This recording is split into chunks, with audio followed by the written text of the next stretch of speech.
Hola, buenas tardes. Yo creo que vamos a empezar. Y bueno, yo lo único que voy a hacer es presentaros a Ramón, porque luego del libro y de lo que nos cuenta en el libro, la historia que cuenta en él, ya hablará Ramón y luego tendremos ocasión de hacer un debate con las preguntas que a ustedes les parezca bien. Entonces, bueno, Ramón tiene un poco de delito, porque es muy joven, del 82. Yo tengo un hijo del 81. O sea que, en fin, pero bueno, eso es estupendo, ¿no? Es doctor en Filología por la Universidad Complutense y también ha publicado diferentes artículos de investigación y ha impartido también numerosas conferencias. Además ha escrito una novela y ha sido finalista para el premio Odisea en su primera novela. Esto fue en el 2007, creo. Esta noche tú decides, es el título. O sea, apuntáoslo por si acaso luego os interesa para que podamos leer. Es columnista de opinión en la web de noticias Cáscara Amarga. ¿Esto qué está? ¿En qué periódico? En una web, pues yo que la sigo a veces y creí que era de diario de... ¿no? Bueno, pues una... Y en 2016 publicó en Egales La cultura de la homofobia y cómo acabar con ella, que se ha convertido en el manual fundamental para comprender la discriminación contra las sexualidades no normativas. Es además activista feminista para la erradicación de la homofobia. Ha colaborado con diferentes asociaciones y recientemente ha participado en el comisariado de la exposición Subversivas, 40 años de activismo LGTB en España. Entonces, en el libro seguro que hablas de alguna manera de este tema, de toda la trayectoria del movimiento LGTB en España, que viene, bueno, que tiene que ver también con el surgimiento en otros países como Estados Unidos en el 60 y pico, ¿no? Los años 69, 68, como en todas partes, bueno, cuando se toma como inicio, pero lógicamente eso venía de atrás, y lo que describe en el libro seguramente que os va a hablar de sentimientos, de activismo, también de vivencias, y bueno, que yo espero que sea provechoso para conocer algo que, bueno, hasta hace muy poco tiempo era bastante desconocido para la gente, para la generalidad de los chicos y chicas y hombres y mujeres españoles. Así que simplemente os dejo que sea ella el que os hable de su libro y luego haremos un debate. Sí, pues gracias. Muchas gracias, Ana María. Lo de venir a hablar de tu propio libro siempre es un poco violento, porque uno parece a Paco Umbral demasiado rápido. Y yo creo que lo mejor que se puede hacer con este libro es primero contar por qué llegué a escribirlo y luego sacar las partes más entretenidas para pasar un ratito divertido entre todas, porque es mucho más agradable que estar aquí contando teoría y práctica del activismo español. Primero publiqué, hace 2 años estuve hablando aquí mismo de homofobia, porque estaba a punto de publicar el anterior libro, La cultura de la homofobia. Era una idea, después de hacer el doctorado, el doctorado fue en Filología Española, en Historia del Teatro, yo quería hacer algo que tuviera que ver con lo que más me gusta hacer, que es el movimiento LGTB. Entonces, reflexionando sobre qué era útil, me di cuenta de que lo que hacía falta era, después de 10 años de matrimonio igualitario, reflexionar sobre el estado de la cuestión, cómo estaba la cosa de la homofobia cuando parecía que ya no existía ese problema. Y desde hace un tiempo hemos comprobado que sigue muy vigente, igual que el machismo. Pese a la ley de igualdad de trato, la ley contra la violencia de género, nos damos cuenta de que hay temas que tenemos un trabajo por hacer para unos 100, 200 años. Y en la cuestión de la homofobia, la transfobia y la bifobia nos sucede lo mismo. Todavía tenemos mucho trabajo que hacer. ¿Qué pasa? Que el libro de homofobia salió el 3 de noviembre, que lo recuerdo porque es el día que mataron a Olympe de Gouges, del año 2016, o 2016, sí. Y llegó enero y mi editora me dijo, bueno, Ramón, ¿y ahora qué vas a hacer? Y yo dije, pues descansar, porque acabo de sacar un libro que me ha cortado un año de trabajo y quiero tener por lo menos 2 o 3 meses de hacer presentaciones, darme paseos, conocer más gente. Y me dijo Mili Hernández, que es una activista histórica importantísima, tiene una forma de hablar una voz muy aguda además, y me dijo, no, tienes que empezar ya con el siguiente. Y le dije, bueno, Mili, pero ¿de qué puedo tratar el siguiente libro? Porque claro, he agotado parte de mis ideas con este. Que bueno, yo que tú haría algo que seguro que te va a ser sencillo. La historia del movimiento LGTB en España. Y yo dije, sencillo no es porque esto da para una tesis doctoral de muchas páginas y hay que hablar con mucha gente, hay que mirar muchos papeles. Sí, seguro que esto era enero, recordad. Seguro que lo puedes tener. Yo, bueno, ¿pero para cuándo? para septiembre. Y dije, bueno, septiembre de ese mismo año, no de 3 años después, que era lo que me habría hecho falta. Me puse a investigar y empecé a hacer una trampa. Cada vez que iba a algún sitio a presentar el libro anterior, me iba el día de antes y empezaba a pasearme por colectivos, a hablar con gente, a recoger datos para el libro nuevo. Terminó el curso, justo entré al Orgullo, y me dije, bueno, investigo de enero al Orgullo, 6 meses, en junio, y me pongo a escribir.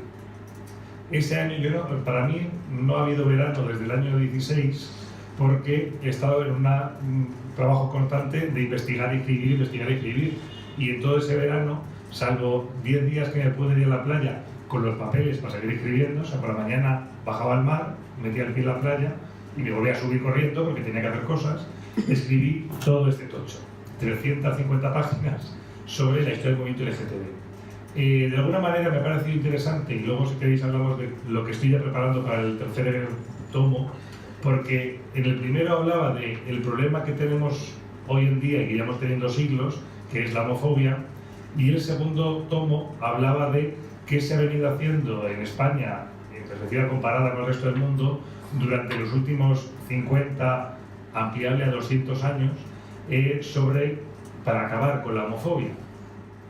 Y lo más interesante del libro ha sido ver cómo muchas cosas que damos por sentadas, todo el mundo piensa en lo de el año 69, una revolución en Stonewall, en un barrio en Nueva York, las cosas cambiaron. Todo lo que nos han venido contando algunos activistas importantes incluso, no es que sea incierto, sino que de alguna manera está reinterpretado a mayor gusto del consumidor. Hoy entendemos que quizá la figura más importante del movimiento LGTB español haya sido, y lo es, Pedro Cerolo, un compañero, un amigo, además para mí fue incluso un maestro, pero hay mucha más gente a la que reconocer. El otro día, para un documental que están preparando en Televisión Española, otro amigo mío, Paco Tomás, me dijo, es una pregunta más capciosa, me dijo, de todas las personas que ha habido, dime 3 nombres. Y eso es muy complicado porque mi tesis doctoral la hice sobre un señor que ya ha muerto 300 años. Diga lo que diga sobre él, nadie va a venir a pedirme explicaciones. Si sobre toda la gente que aparece en el libro, que el 95% siguen vivos, tengo que dar opiniones, es muy posible que me encuentre en la puerta de mi casa a Carla Antonelli, por ejemplo, que es amiga, pero a veces pincha muy bien, a decirme que por qué he dicho o dejado de decir algo. Es complicado. Entonces, hice la trampa de decir, bueno, te voy a decir 3 nombres de varones, 3 nombres de mujeres y evidentemente a Carla, porque si no viene a la puerta de mi casa, seguro. Entonces, de los 3 nombres de varones, uno evidentemente es Pedro, pero hay otras 2 personas muy importantes. Uno es Jordi Petit, que cambió, supongo que lo conoceréis a lo mejor, porque en su día, en los finales de los 80, principios de los 90, salió muchísimo en medios, un activista catalán que cambió el panorama del movimiento LGTB en España. Y el otro es nuestro pionero y gran descubridor, Armand de Fluvià. Armand de Fluvià es un señor que en el año 70 empezó el movimiento LGTB en España para intentar que no se aprobara la ley de peligrosidad social. O sea, una ley que estuvimos luego una década casi luchando contra ella. Ya había activistas en España luchando contra esa ley.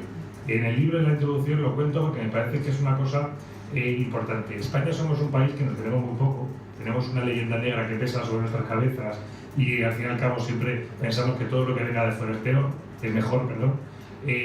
Un ejemplo es la Armada Invencible. Mandamos a Inglaterra un montoncito de barcos que se estrellaron todos en un temporal contra una piedra, pero nadie se acuerda de Blas de Lezo. Blas de Lezo es el gran defensor de Cartagena que le pegó una paliza a los ingleses para tenerla en cuenta. ¿Qué pasa? Que como la historia nos la han hecho los ingleses, pues hablan mucho de cómo la felicísima Armada, que no era invencible, que eso era una forma de reírse de ella, acabó tirada en un acantilado, y de Blas de Lezo, además que viene muy bien incluso para hablar de colonialismo y cómo las gentes que vivían en Cartagena de Indias, comandadas por un señor que era español, defendieron su ciudad del verdadero invasor, que era el que no era ni de allá ni de acá, sino que era inglés. Entonces, eso mismo nos pasa con casi todos los aspectos, entre ellos el movimiento LGTB. Si le preguntamos a cualquier activista español qué conoce de la historia del movimiento, nos habla siempre de Stonewall. esa revuelta en el bar, cuando había un grupito de gente reunida, llegó la policía y como habitualmente había redadas, las típicas redadas de que la policía quería cobrar el dinero para quedarse calladitos. Lo que hacían era, pues, ese día decidieron que hasta aquí hemos llegado, empezaron a tirarle. No es divertido ver cómo lo cuentan, porque primero le tiraron monedas, diciendo, ¿queréis el soborno? Pues aquí lo tenéis. Luego tiraron adoquines y luego tiraron incluso parquímetros. O sea, fue una revuelta de las bien montadas, o sea, no cualquier cosa. ¿Qué pasa? Que todo el mundo conoce esa historia, pero nadie conoce la historia de Armand, que era un señor catalán que en el año 70 empezó un trabajo internacional increíble para que lo que se nos ha ido hay unas caras raras, sea por eso, para que una ley no fuera aprobada y que cuando consiguieron no que no se aprobara, sino rebajar bastante el tono de la ley original perseguía a los homosexuales, todo tipo. Y con el activismo internacional, las actas de las Cortes franquistas son divertidas porque en ese debate el ponente dice que no saben qué ha pasado porque de repente le empezó a llegar cartas de todas partes, hasta un blog inglés ha escrito para exigir que esa atrocidad no se llevara a cabo. Y cambiaron ese los homosexuales por quienes cometan actos, en plural, de homosexualidad. Era una victoria pírrica absolutamente, pero era una primera victoria. Se descubrió que se podía hacer algo. Y ese Armand de Fluvià, que entonces trabajaba con seudónimo, empezó a publicar una revista en el año 72 en una dictadura fascista todavía, la última dictadura fascista de Occidente, una revista clandestina que se imprimía en Barcelona, llevaban de Estrangis totalmente hasta la frontera con Francia, la pasaban de Perpiñán, la mandaban a París y desde París la mandaban a 187 hogares en España, donde con mucho cuidadito, porque las porteras, y eso lo dicen todos los activistas de esa época, las porteras también en el correo, había que tener cuidado para que nadie abriera el sobre y que le contara a tu madre o a tu padre qué había dentro del sobre. Entonces, tenemos esa falta de autoestima de poner tan en valor una simple revuelta de otras muchas que hubo incluso antes de Stonewall en Estados Unidos y no valorar la película de espías casi de un señor catalán, encima catalán, que tenerlo en cuenta, que empezó una revista clandestina. Cuando murió Franco empezó a organizar por todo el territorio nacional un montón de colectivos que fueron desapareciendo, fueron reconvirtiéndose, pero que han ido dando lugar a lo que hoy conocemos como el movimiento LGTB. De todo esto, yo creo que lo que más me ha interesado a lo largo de hacer el libro ha sido cómo he cambiado mi visión de lo que hacemos hoy día. Yo tengo ya la idea de que el movimiento LGTB, tal como lo conocemos, agoniza, está en un momento de cambio, como fue un momento de cambio la aparición del VIH. Y todo este trabajo que hizo Armand, cuando llegó el SIDA, es evidente que todo cambió, las necesidades eran otras. En aquella época era toda una locura de liberación, de buscar eso, la sexualidad libre, querían abolir el matrimonio, y a mí me hace gracia pensar en grupos activistas que querían abolir el matrimonio, 20 años después estaban pidiendo el matrimonio igualitario. Eso me pasó, estaba en la sede de Cogam un día investigando, encontré el papel que defendía la primera ideología de Cogam, que no tiene nada que ver con lo de ahora, porque decían que creían que no había homosexuales y heterosexuales, sino que el deseo es universal y todo el mundo puede ser homosexual y heterosexual si nos liberamos. Entonces yo me cogí el papel del año 67, y me fui hasta donde estaba el presidente y le dije, fíjate Jesús lo que he encontrado, fíjate lo que decía Cogam en el 87, ¿qué os ha pasado? Porque claro, en mi cabeza era aquello, pedía una transformación de verdad de toda la estructura social, de toda la forma de comprender el deseo humano que tenía el ser humano. En cambio, el activismo después del VIH se dio cuenta de que había que garantizar unos mínimos derechos para que el VIH ahora es un problema menor en lo médico, pero mayor en lo social. En ese momento era un problema sobre todo mayor en lo médico porque durabas 2 años. Y el problema era que tu pareja pues tenía que tener algún tipo de derecho para poder seguir viviendo, una cosa tan tonta como seguir viviendo en su casa cuando del contrato se muriese, o una cosa todavía más fundamental como poder entrar al hospital a verte. Entonces empezó ahí la batalla de las parejas de hecho que acabó llevando hasta el matrimonio igualitario. Es una parte del activismo que ya conozco yo y justo en el libro empecé a abreviar, primero porque Emily me dijo que escribiera 150 páginas y escribí solo 100 de los años 70, por lo cual hay que empezar a recortar, y segundo porque es una cosa tan cercana que al fin y al cabo yo creo que más o menos toda la batalla aquella del país todos los días con una noticia sobre el matrimonio igualitario y el ABC diciendo que qué barbaridad, el mundo diciendo otra cosa, la razón ya estaba por en aquella época, creo que también daba unos buenos palos, era interesante. El mundo se portó muy bien, por cierto, es el mundo que siempre ha tenido una línea muy particular en esto, tuvo no evidentemente un compromiso al 100%, porque eso es ningún periódico y a día de hoy ninguno, ya ni siquiera el país, pero sí que en ese momento esa parte liberal la explotaba bien, luego se le fue la mano. El caso, me ha interesado mucho saber cómo lo que hoy entendemos como movimiento LGTB está a punto de producirse otro cambio de actitud, de pensar. Llevamos 12 años ya, 13 van a hacer ahora, después del matrimonio igualitario. Todo el discurso que nos llevó a conseguir el gran objetivo ya huele, por así decirlo. Es como si el movimiento feminista siguiera hablando del voto femenino en España en los años 90. Y dices, oiga, ya no tiene sentido, esto está garantizado. En otros países del mundo, evidentemente, queda mucho por hacer, muchísimo. Hoy he escuchado en la radio una noticia, que os la cuento porque es graciosa, de un anuncio de una joyería india. Salía una señora india con él, sí, muy bien adornada, en plan hindú, y decía, no puedo elegir a mi marido, pero mi joya sí. ¿Qué dices? Según si contextualizamos de una forma internacional, te das cuenta de que lo que en un lugar entendemos como lógico, todavía queda mucho por hacer en otros sitios. Hay al menos 7 países en el mundo donde sigue penándose con la muerte la diversidad sexual y unos 70 y tantos que siguen considerándola ilegal con penas de cárcel. Les queda mucho por hacer, pero en el contexto europeo que ya ha defendido el matrimonio igualitario, que tiene leyes de protección de la transexualidad, hay que empezar a pensar que hay que cambiar.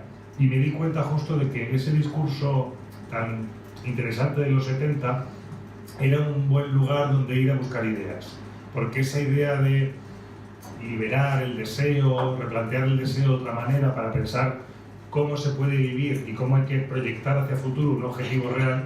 Lo que suelo decir últimamente es que el movimiento LGTB se ha quedado sin objetivos claros y da, como decía Almodóvar en la película, como vacas sin cencerro. Es una presión muy buena que puede titular incluso un tercer libro. Quitando esa reflexión mía de lo que he ido aprendiendo y la gente maravillosa que he conocido, porque me falta evidentemente, y es un problema, la entrevista a Pedro, porque se nos fue antes de tiempo. Habría sido interesante, pero sé que están escribiendo ya un libro con toda su obra recopilada, que fue siempre mano derecha suya, Miguel Ángel Fernández, tiene todo el archivo Cerebro en casa, me ha dado alguna cosita para el libro, pero quería yo dejar a Pedro casi aparte, aunque está por todas partes, porque me parecía interesante que podamos tener un libro específico sobre Pedro Cerebro con todo lo que escribió, todos los discursos. Bueno, intentaré que Miguel Ángel se dé prisa porque ya va haciendo falta, ¿no?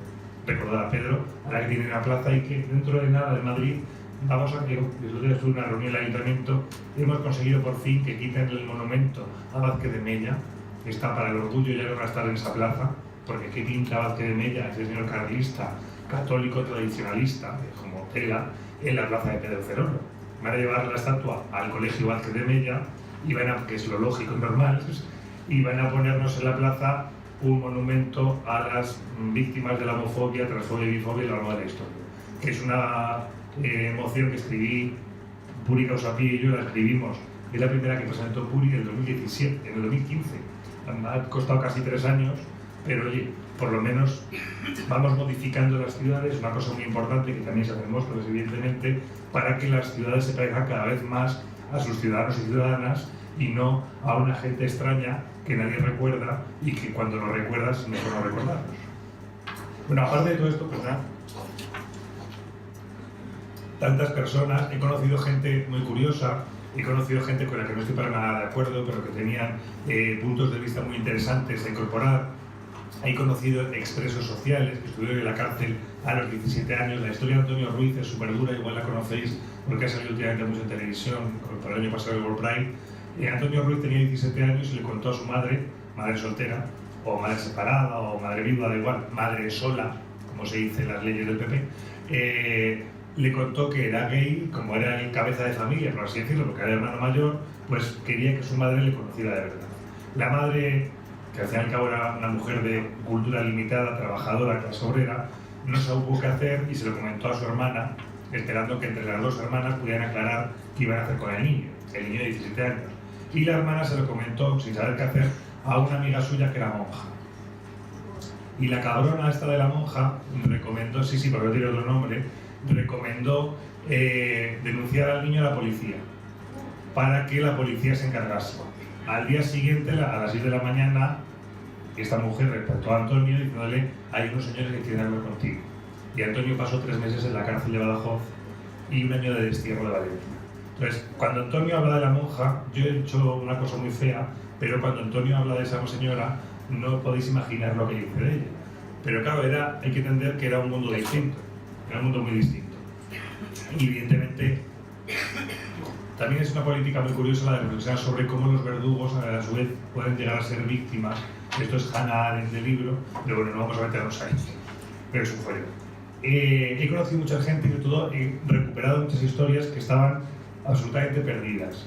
Si hoy recordamos, hacemos historia de 47 años, 48 va a hacer ahora, en España del movimiento LGTB, recordamos como lo más cercano la batalla del matrimonio igualitario, la batalla de los afectos, la llamé en el libro porque fue una cosa que de alguna manera nos atravesó a todos y a todas. Todo el mundo en España estaba hablando del matrimonio igualitario.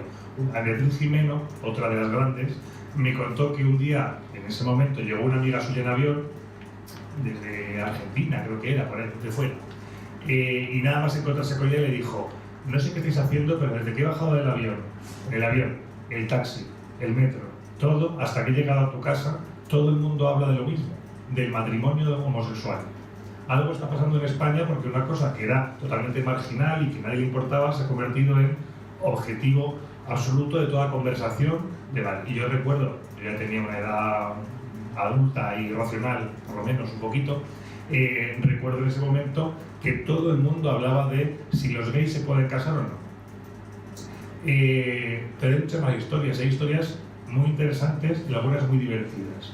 En un colectivo muy importante que sigue en activo, hay dos colectivos clásicos que siguen en activo, que es el Front d'Alliberament Gai de Cataluña, el FAC, que fue el primero, el que fundó Armand de Fluvià, reconvertido después de la muerte de Franco, y EGAM, el colectivo vasco, cuyo nombre no puedo reproducir aquí porque me atragantaría seguro, pero es Euskal Herria Gai Askatasuna Mugimendua, creo que es algo parecido a eso. Los grupos vascos tenían también el problema de que, siendo Euskadi, había mucha confluencia de movimientos sociales y algunos vinculados evidentemente con el terrorismo. Entonces hubo una época muy complicada de diferenciar quién defendía qué y quién era qué en cada cosa, por lo cual el PNV entonces y la UCD antes tenían una política muy restrictiva para los activistas LGTB de Euskadi. Una de ellas fue un día que era un grupo de chavales que reivindicaban eso, el amor libre, por así decirlo, y en su momento dijeron que, bueno, que la Diputación de Donosti, la Diputación de Guipúzcoa, tenía que darles un dinerito para poder hacer unas jornadas que básicamente era traer a Jordi Petit desde Barcelona a San Sebastián para dar una charla e intentar pagarle el alojamiento. Creo que en el fondo el total eran 20.000 pesetas del año 82-83. Era un dinero, pero para una diputación provincial era una bicoca. El diputado se aprobó en la diputación que se iba a dar ese dinero, y cuando el presidente de la diputación se enteró de la cuestión, dijo que bajo ningún concepto, que él mismo aportaría ese dinero de su bolsillo, pero no para traer a Jordi Petit de Barcelona, sino para que el grupito ese fuera a Lourdes a ver si se curaba. Lo que pasó después fue evidentemente una respuesta a la vasca. Ocuparon la diputación y montaron una manifestación en la misma puerta. Historias así que te dan cuenta de cómo la gente ha ido reaccionando a los desplantes que hemos ido escuchando una y otra vez, hay un montón. Una de las más divertidas fue la que montó Pedro Cerolo con Mili Hernández y un montón de gente más el año 95, en noviembre, para pedir la ley de parejas, de hecho primera, luego fue el matrimonio, pero era la primera ley de parejas, y fue la toma de los registros. Es una idea que En el siguiente libro creo que voy a hacer una especie de Maquiavelo homosexual, porque creo que hay que seguir recogiendo ideas porque siguen siendo útiles.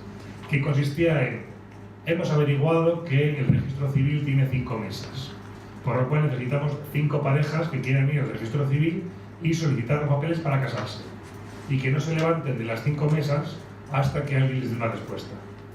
Entonces, que montaron desde Kogan una acción, yo creo que es súper interesante y sobre todo que es disruptiva absolutamente, que era ponerse en la cola las 5 parejitas juntas e ir entrando uno tras otro. Mientras en la otra acera de la calle Pradillo, para que nadie sospechara, estaba la prensa convocada y detrás había 2 chavales que llevaban un abrigo muy largo y el cuerpo enrollado en una pancarta. Y en medio de todo eso, Pedro Cerolo como abogado de los manifestantes para intentar dar una respuesta. ¿Qué pasó? Que entró primero Mili con su mujer, con Mar, se sentaron y le dijeron a la chica del registro: mira que venimos a casarnos. Ah, bueno, pues muy bien, tenéis que traerme las hojas firmadas por vosotras y vuestros novios. Y dijeron: no, queremos casarnos nosotras. Ah, pero no se puede. Bueno, pues que darlo por escrito.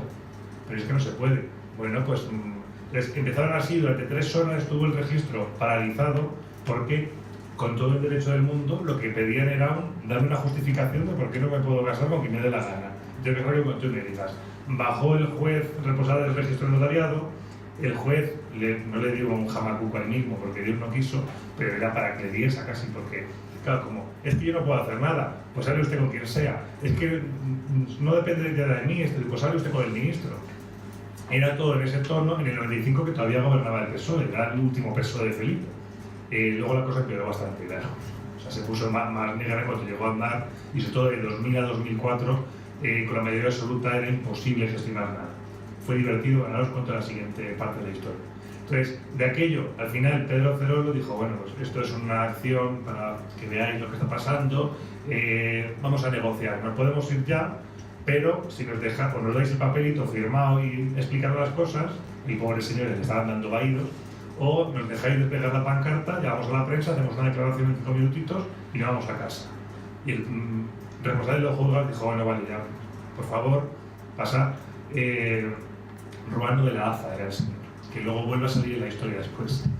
Hice la declaración, salió en prensa, hay una foto genial del registro con Mili sentada hablando con una cámara de televisión y la pancarta detrás de nos amamos y queremos casarnos.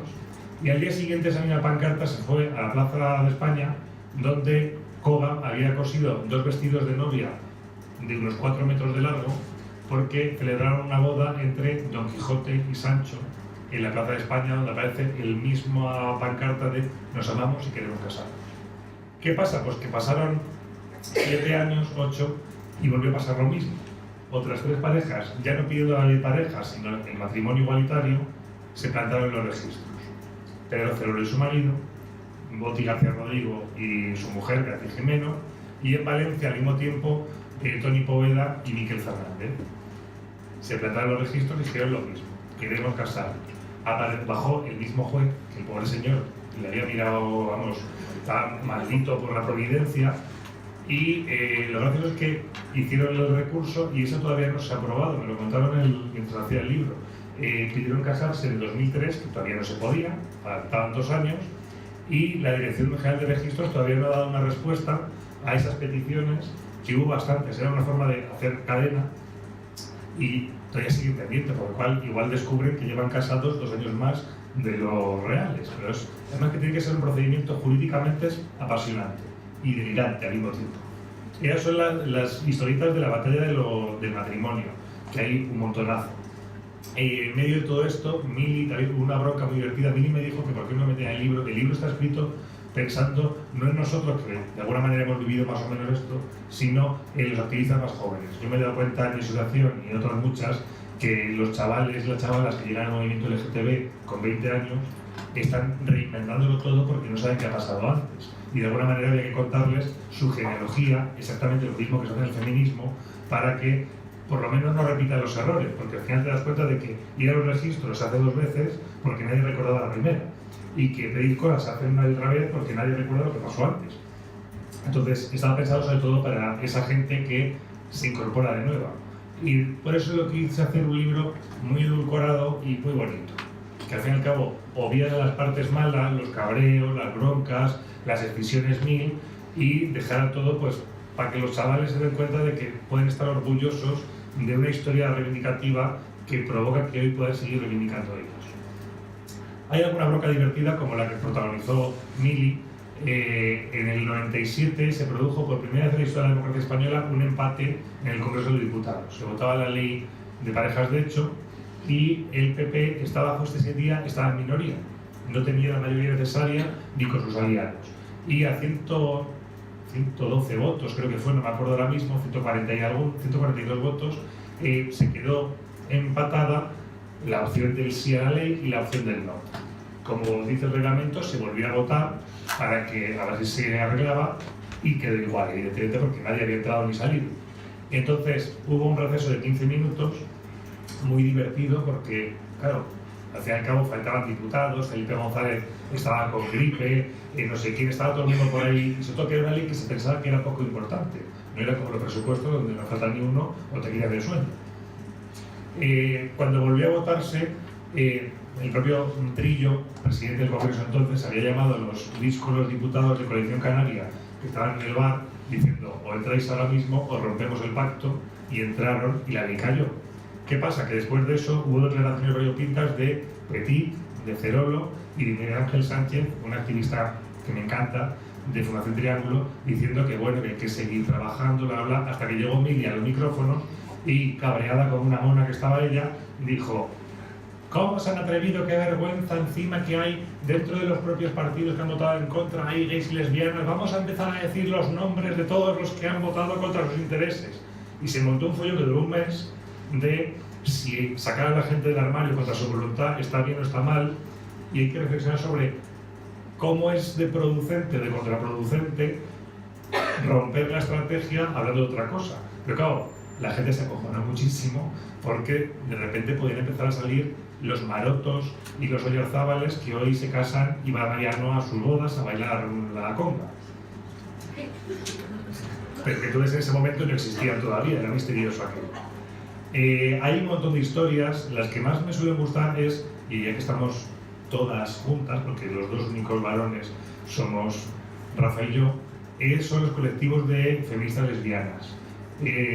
Nadie las recuerda porque salieron del movimiento y se quedaron fuera del feminismo, pero esas mujeres cambiaron absolutamente todo el panorama del feminismo y del movimiento LGTB. En el año 70 aquello era una locura de pedir derechos, porque había que pedir tantísimos derechos que no sabías uno por dónde empezar. ¿Qué pasó? Que una vez cambiada la ley de peligrosidad ya no era tan gravosa, aunque seguía estando hasta el 95, que cambió el Código Penal, ya conseguido como el primer objetivo, que era ser legales, las mujeres miraron hacia los lados y dijeron: pues esto de los tíos de toda la vida no nos convence, porque son bastante machirulos, y lo siguen siendo. Pero esto de los gays, pues tampoco nos convence, porque bueno, serán más cercanos y tal, pero lo de los machirulos lo llevan igual. Así que vamos a empezar a pensar cómo a qué hacemos.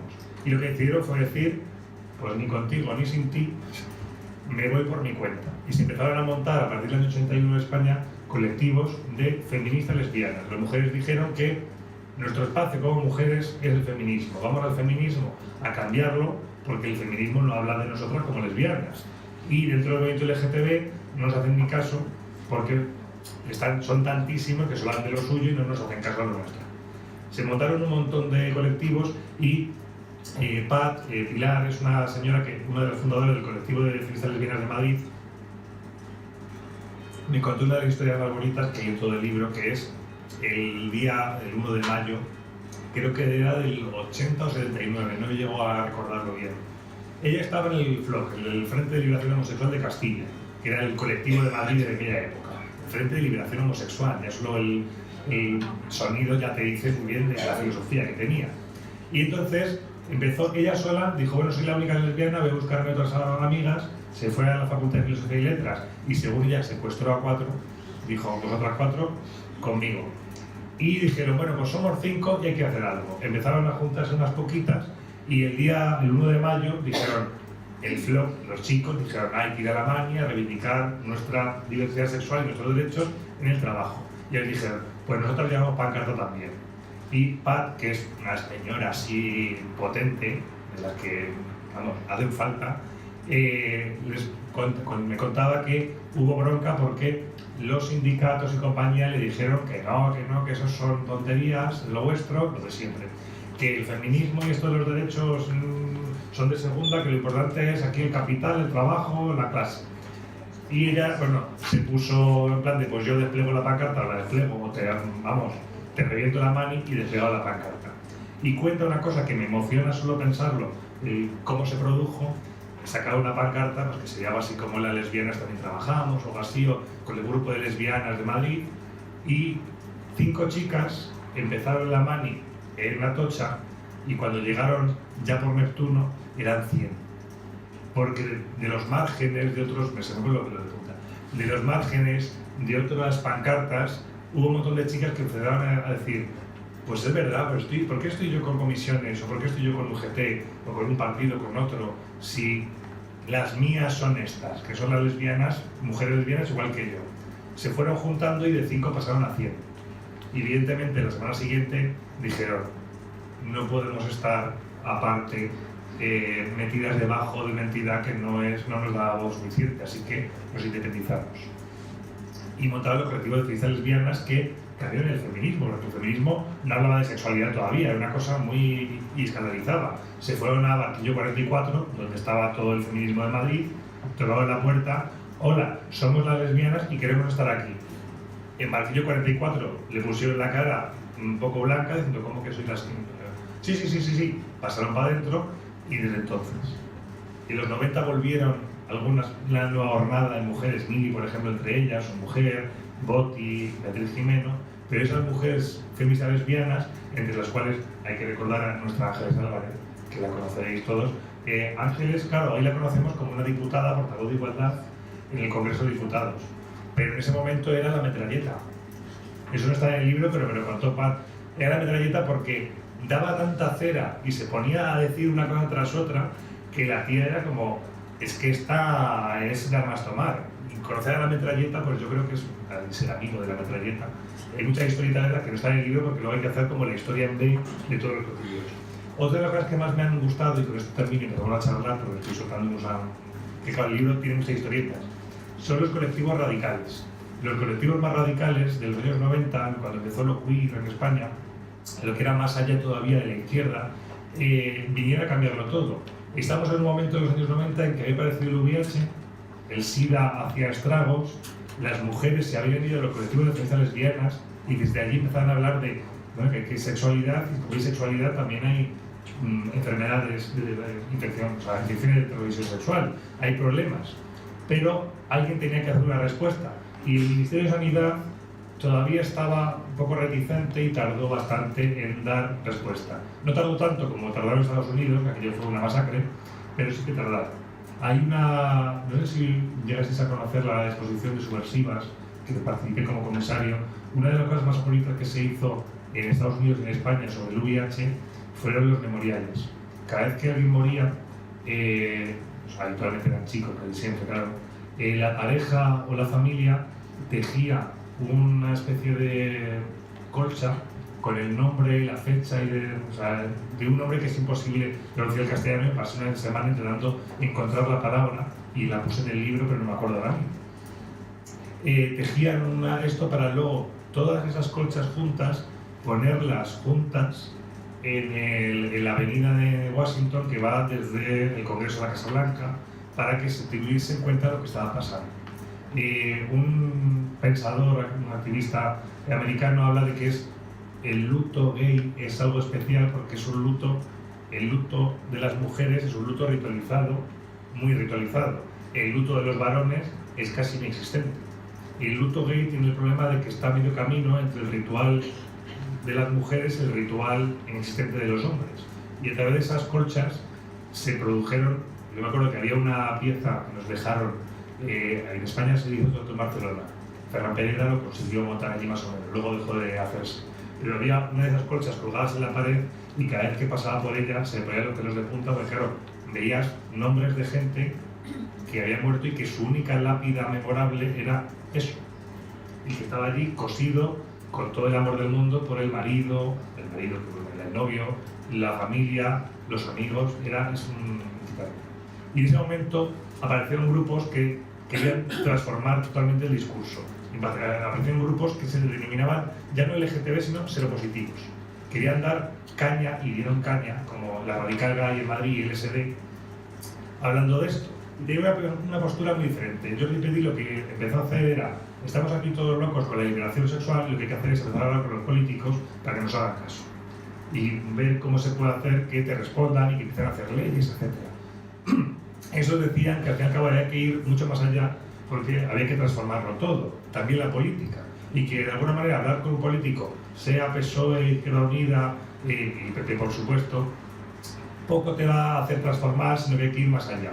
La Radical Gay en Madrid apareció en el año 91 y empezó a publicar un montón de textos de reflexión teórica, de los que hoy yo echo mucho de menos, porque el activismo actual es muy práctico y muy poco teórico. A mí me gusta mucho la teoría, sobre todo porque la práctica es mucho mejor cuando tiene una teoría detrás.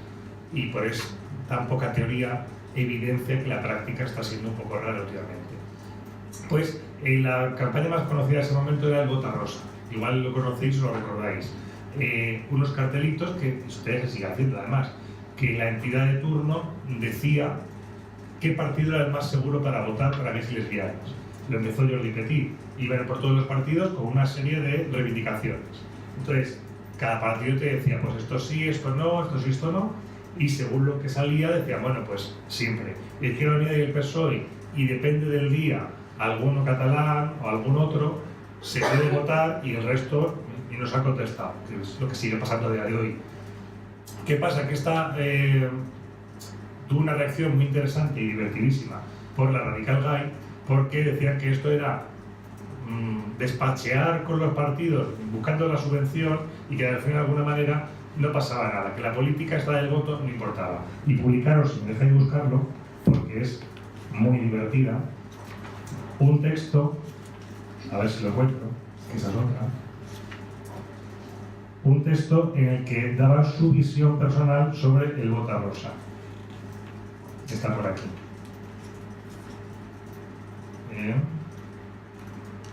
Sí, la Radical Gay, creo que era del año 95, posiblemente 94, 95, 96, de las elecciones.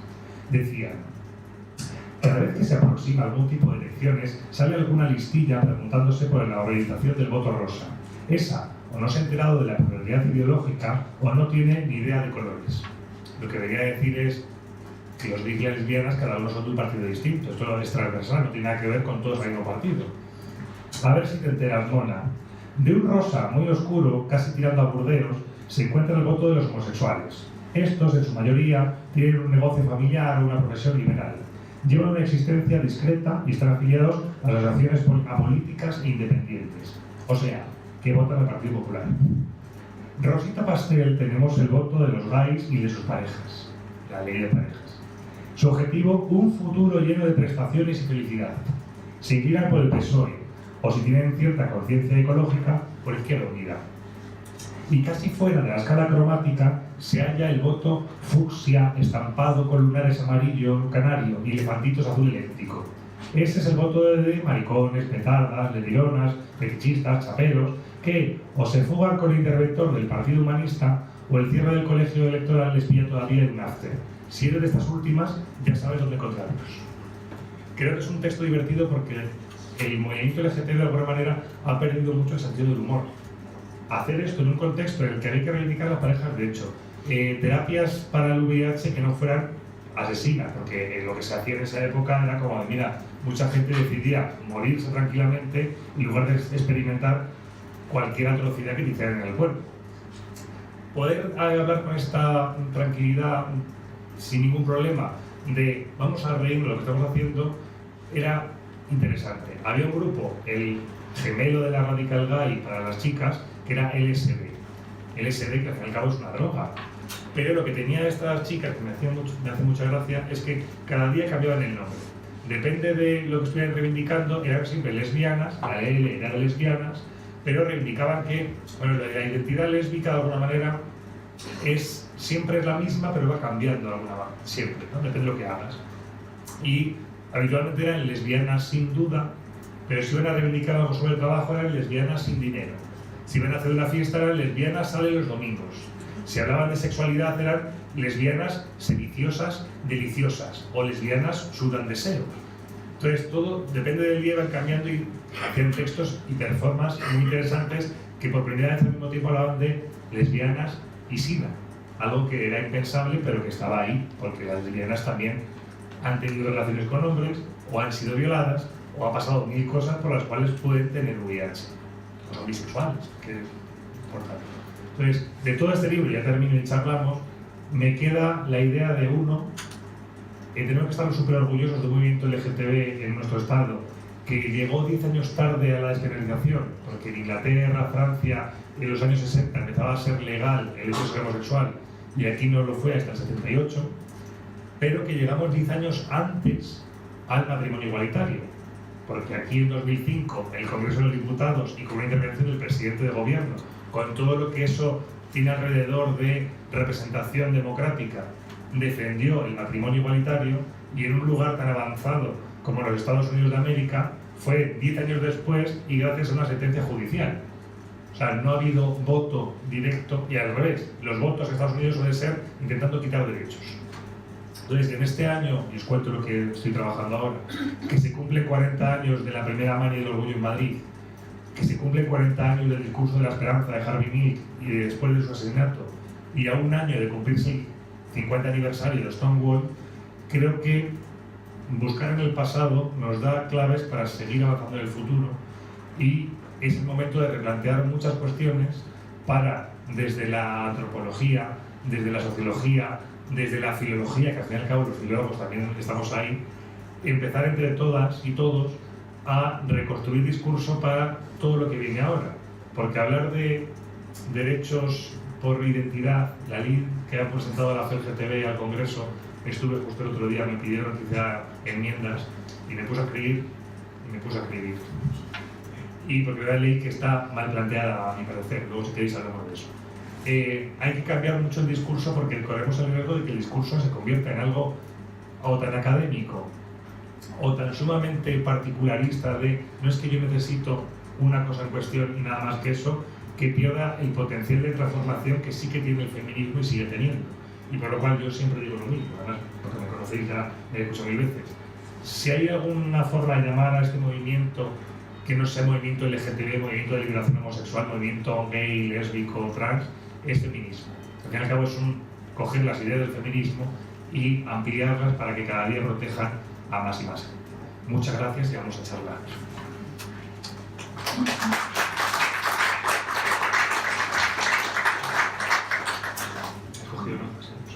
Bueno, sí, es que solamente voy a hacer yo una pequeña reflexión al hilo de, no sé si en la mitad del discurso de Ramón algo ha dicho de la historia y la necesidad de conocer. Yo creo que este discurso sirve no solo para el movimiento LGTB y sus derechos, sino para toda la historia.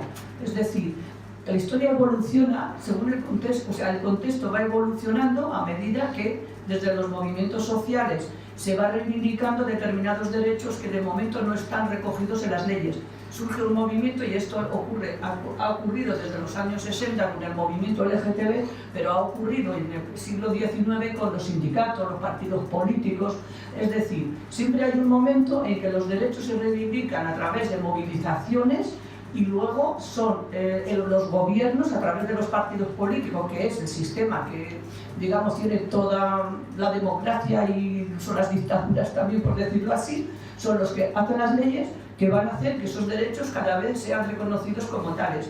Por ejemplo, en el siglo XIX se reivindicaba salario, o sea, que prohibición de que los niños trabajaran en las minas, por ejemplo, porque era ese momento y ese contexto el derecho que era más evidente que había que coger.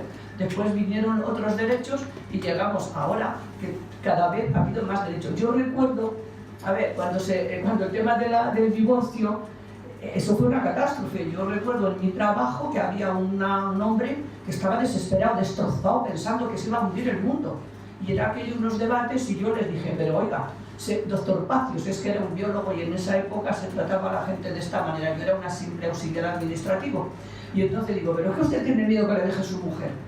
Y él decía, no. Digo, entonces, ¿a usted qué más le da que otras personas que necesitan se divorcien? Se fue a casa y a los 2 días me llamó, me invitó a tomar café y me dijo, usted tiene razón, me ha hecho pensar. O sea, eso le cambió el esquema, porque no se trata de quitar derechos, sino de darlos. El divorcio era un derecho, como fue luego el aborto, como es ahora como fue el matrimonio igualitario, como ahora las leyes de identidad.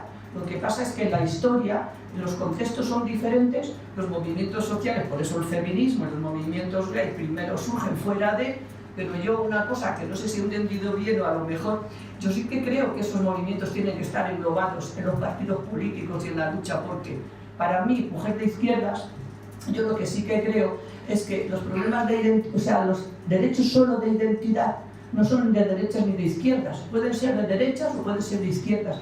Lo que yo sí que creo que hay que luchar, cuando se lucha por derechos, es por derechos en general, y dentro de esos derechos hay múltiples derechos, como era primero el divorcio, luego lo que hemos ido nombrando, y ahora estamos con esta nueva generación de derechos, que es igual que los derechos humanos. Hay unos derechos que van considerándose humanos desde el principio, pero luego hay de segunda y de tercera generación. Podríamos hablar que quizás ahora estamos en los derechos de tercera o cuarta generación, no sé por dónde estaríamos.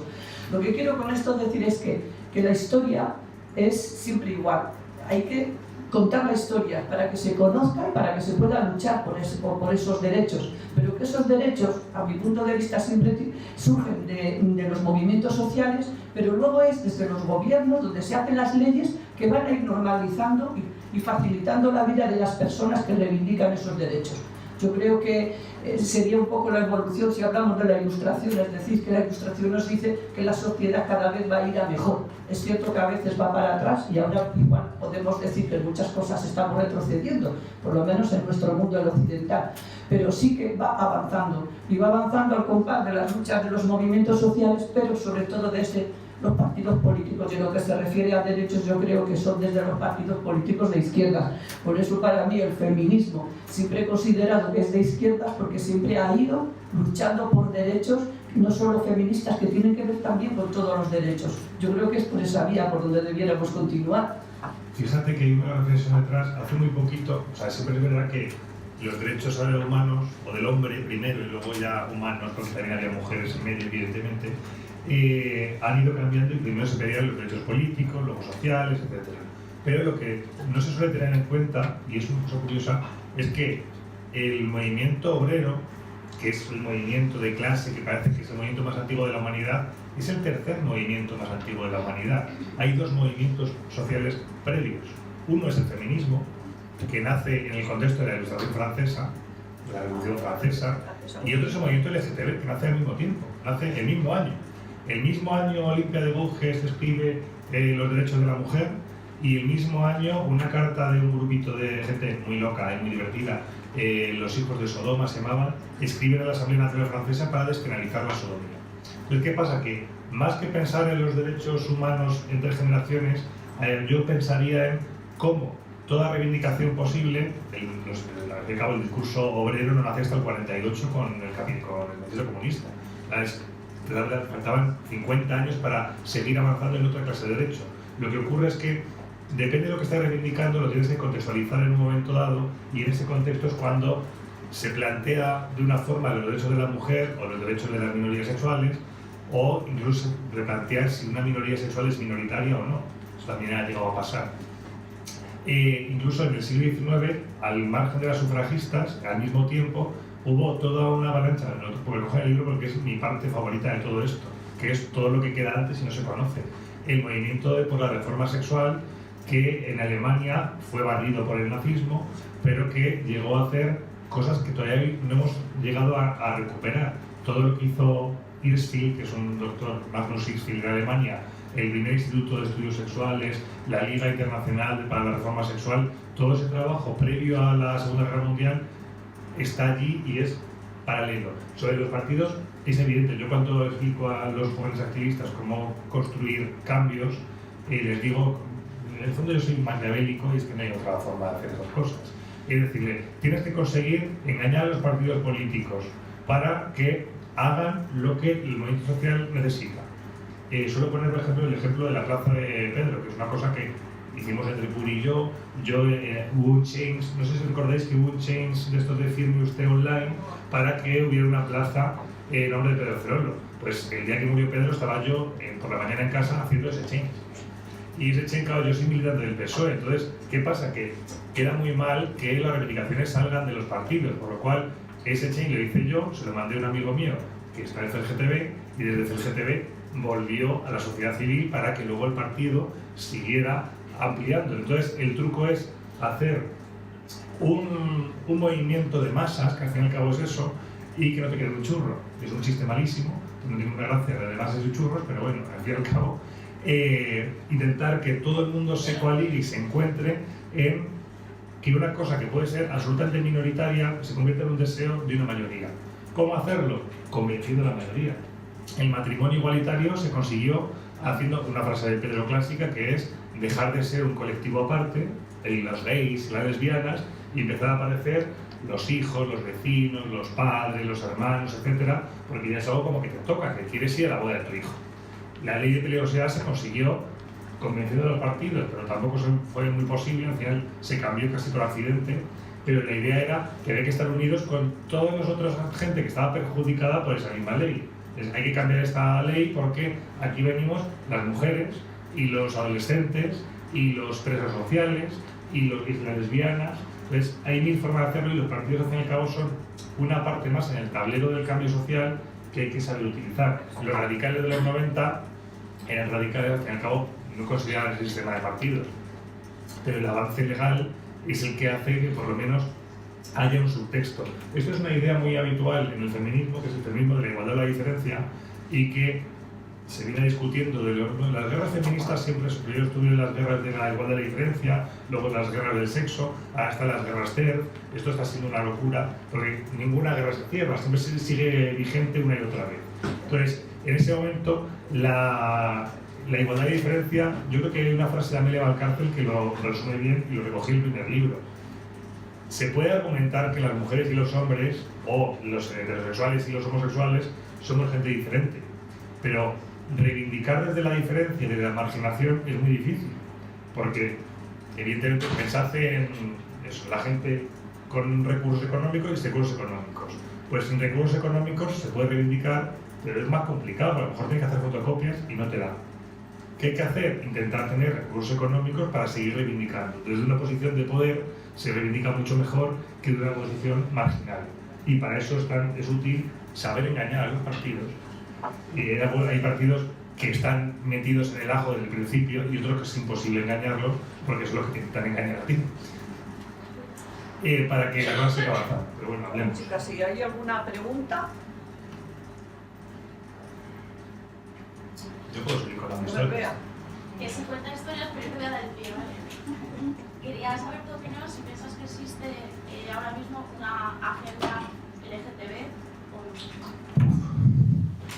Yo creo que el gran problema que tenemos ahora mismo es la falta de agenda.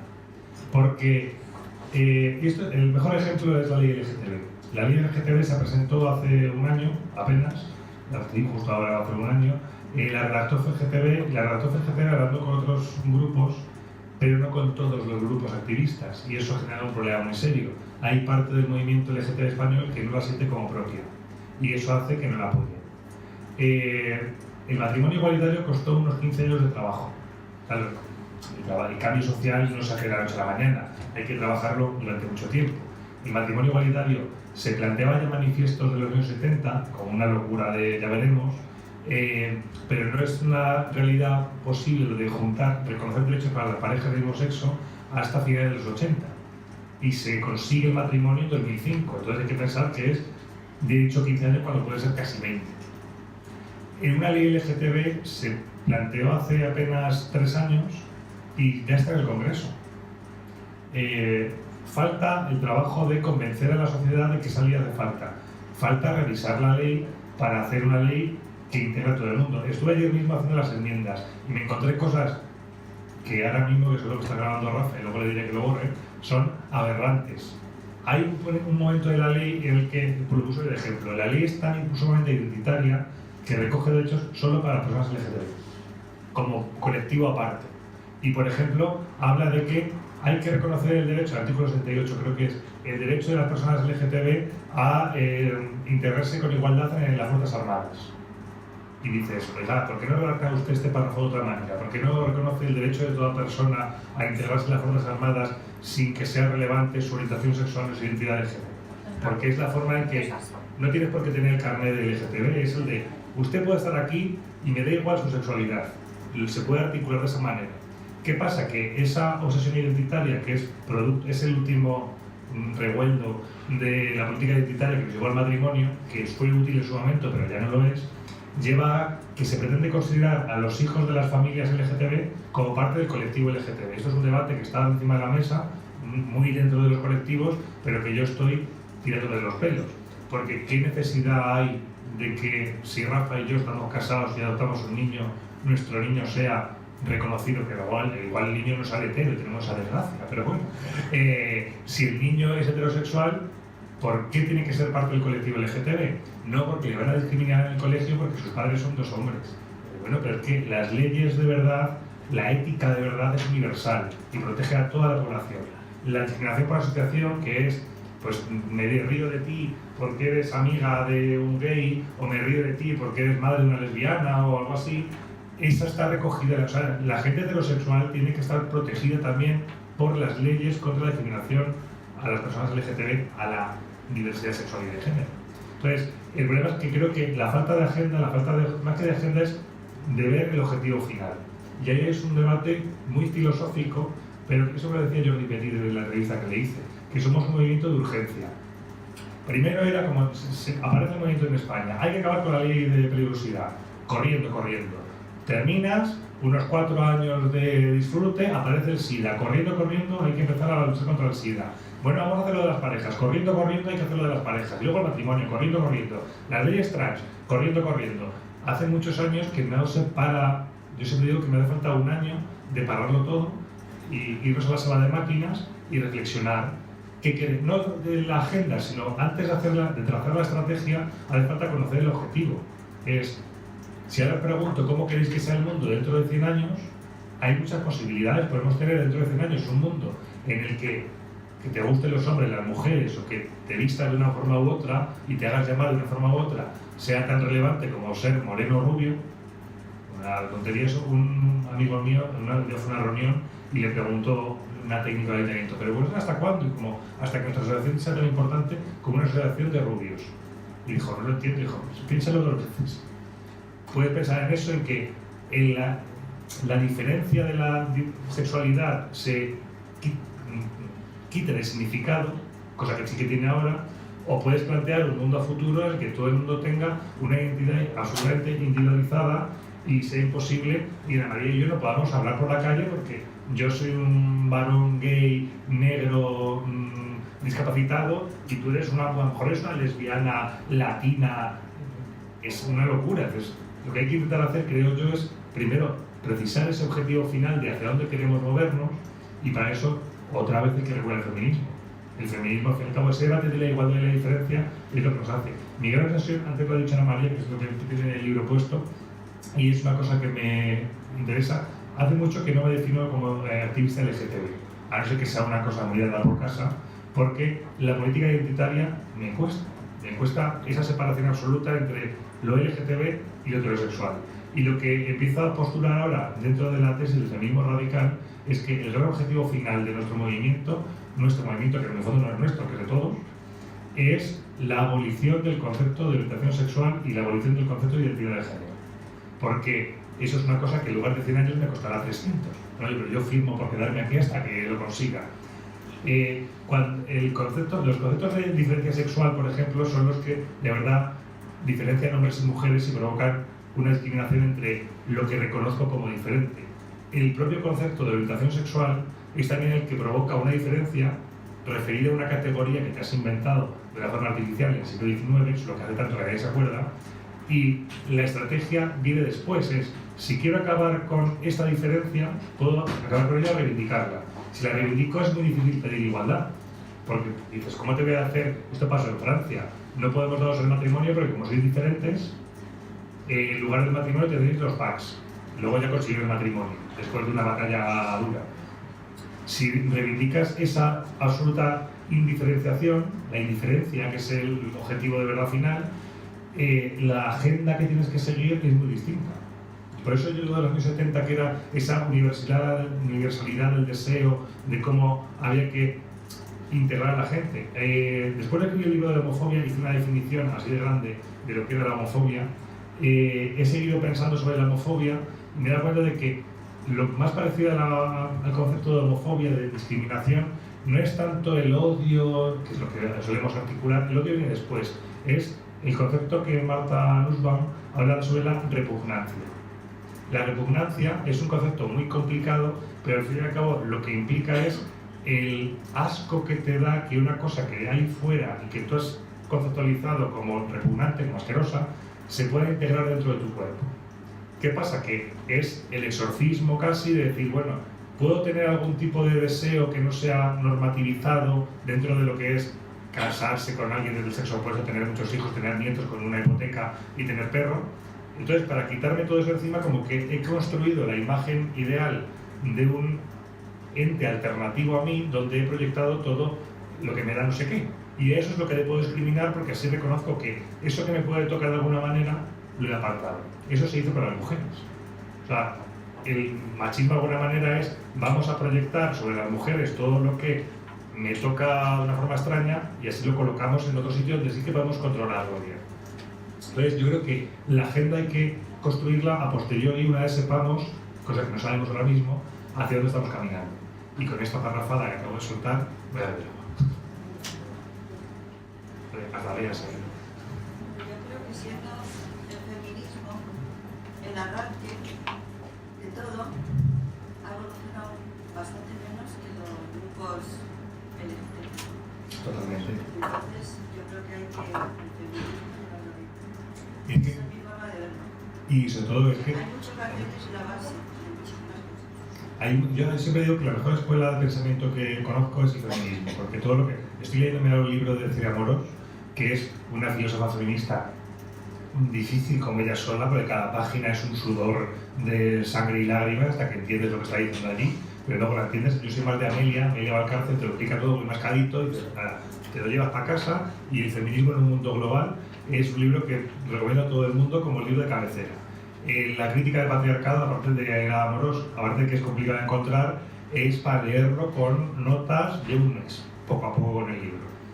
Es el lugar donde se aprende a pensar entre si somos iguales o diferentes. Eso es la base.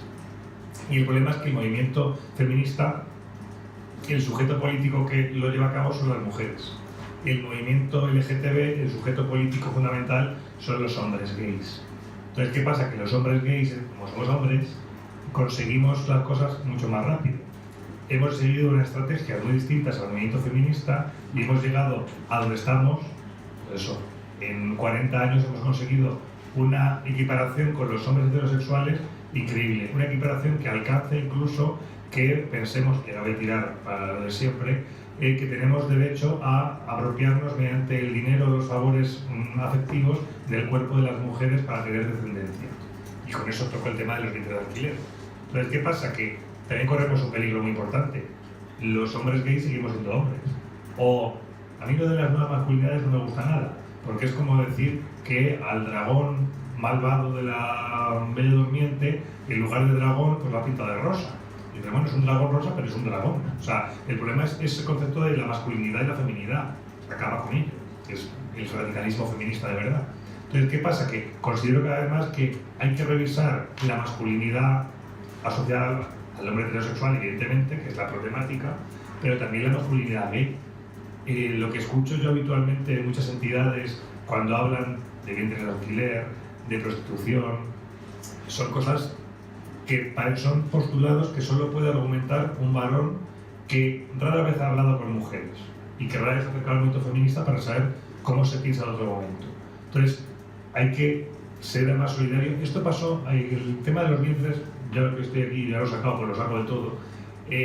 Yo soy un activista muy activo en contra del vientre de alquiler, porque me parece que es el siguiente gran problema que tenemos. Y uno de los miles de problemas que nos han puesto en la agenda encima de la mesa, sin que nadie quisiera hablar de ello, pues ahí lo tenemos. Sobre todo, en la estrategia que ha seguido durante mucho tiempo el movimiento LGTB hay parte que dice que esto es un derecho gay, esto no entiendo por qué, y buena parte ha seguido la idea de que, como es una cosa que toca a los gays y a los heteros, es una cosa que no es cuestión nuestra, por lo cual obviamos el tema. Y eso ha sido útil para no enfrentarse a la bicha de 1000 cabezas, intentar soslayar el problema dejándolo a un lado. ¿Qué pasa? Que cuando no miras a los fantasmas siguen allí y siguen creciendo.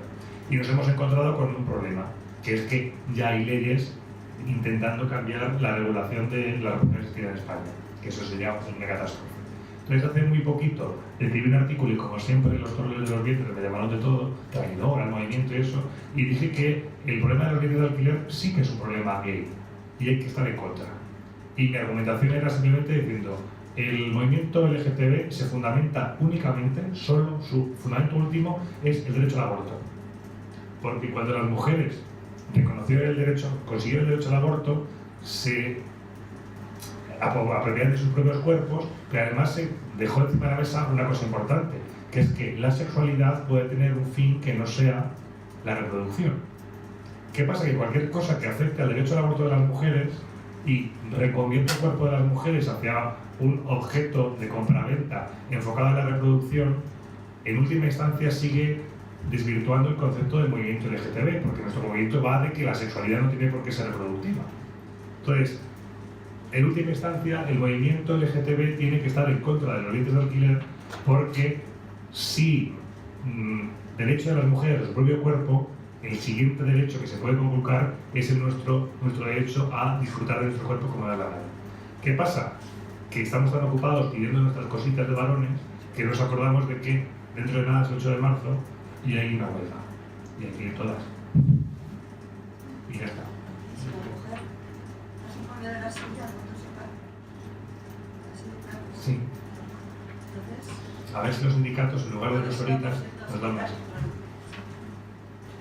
Bueno, entonces, a ver, para la próxima vez yo le voy a poner encima de la mesa una teoría. Es teoría propia, digamos, de elaboración de leer, estudiar y demás. Es que yo creo que lo que está ocurriendo en la sociedad es que estamos compartimentando la realidad, es decir, hablamos de pobreza energética, ahora nos lanzamos a pedir la ley, manifestaciones, pobreza infantil, pero lo mismo, cuando en realidad todo viene de un problema, que los salarios son de mierda, que los derechos se van recortando y que o reivindicamos salarios dignos y otra cosa más, impuestos que tienen que pagar aquellos que tienen el dinero para poder tener esos servicios que nosotros reivindicamos. Pero si vamos por partes, o sea, es como si la realidad fuera, bueno, por pobreza energética, esos pobres viejos que no tienen, que es lo que la teoría al final, no tienen para pagar, bueno, pues le hacemos una ayudita, le pagamos y siguen ganando las empresas eléctricas y nosotros estamos pagando a las empresas eléctricas.